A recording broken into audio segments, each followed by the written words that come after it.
Welcome to Los Santos, the city of celluloid, sin, and cellulite removal. From dead starlets in Vinewood, to the gangbangers in Davis and Strawberry, and terracels in Chumash, to the drunken tourists in Del Perro Pier. It's time to take a look inside this cesspit of destroyed dreams, drug-addled degenerates, and deluded desperados that make up this great city of lights. Hi, I'm decorated FIB agent Stephen Haynes. The FIB, the police department, and the sheriff's office are fighting a war out here every day in a city where dreams too often become wet with tears. The Los Santos docks. This is where it all begins. The second largest port in the world, the great orifice of American capitalism. Stuff coming in, garbage going out, and hidden in over 2 million containers a day, God only knows where.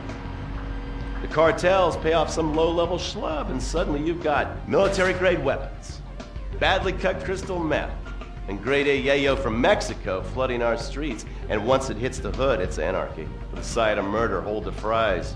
Or maybe the Chinese are slipping some of our high-security weapons systems in with the recycling, and we're giving up our national security for nothing? Who knows? Who cares? As long as the financial party continues, we'll just keep picking up the pieces. A word to the wise, kids. Never use PCP. It makes you want to punch cops and run around naked, and not necessarily always in that order. Most of the time, this illicit cargo makes it straight to the gangs.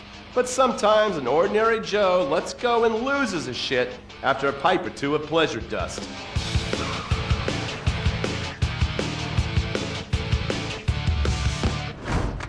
The Vagos. Bloodthirsty Chicanos with a predilection for pain, papaya juice, and spicy plantains. They're one of the largest Mexican street gangs in the city, with rumored connections to several major mafias. While half the battle out here is fought with guns, the other half is with informants. Sometimes you need to become the bad guys to bust the bad guys. All right, guys, let's go. When the ballas and the families aren't shooting each other, they're selling the dope that the junkies are shooting into their veins. The families love sports almost as much as they love banging. Flashy, arrogant, competitive, and aggressive, they are lifelong bitter enemies of the ballas. Wearing the colors of the feud or the corkers, the families call themselves Gang Green. Of course, like all families, they love a good squabble. Subdivided into sets, such as the Chamberlain Gangsters or the Carson Avenue set, it turns out the families love shooting each other almost as much as they love shooting ballas. Now, the LSPD have had many run-ins with various family sets over the years. With the ballas, the FIB take a more community outreach approach. Hey guys, stay out of trouble now. Suck my Steve Haynes. Now the ballas fly the colors of the Los Santos Panic, or the Boers, purple, because they are the bruise on the face of this city. While some thugs obviously prefer 4 wheels, other desperados prefer 2. Leather, exhaust, and drugs. No, this isn't an exotic S&M party. These are one of the nation's toughest outlaw motorcycle gangs, the Lost.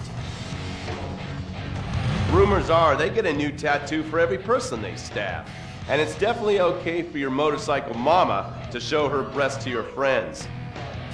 The FIB has been tracking the Lost for years. We've jumped from coast to coast and have spent more time in the Midwest than a tornado spotter. When they're not running meth, they're smoking it. Or so I hear, a dangerous new drug on the streets called toilet cleaner. And believe me, your toilet will be cleaned after you've smoked some of it.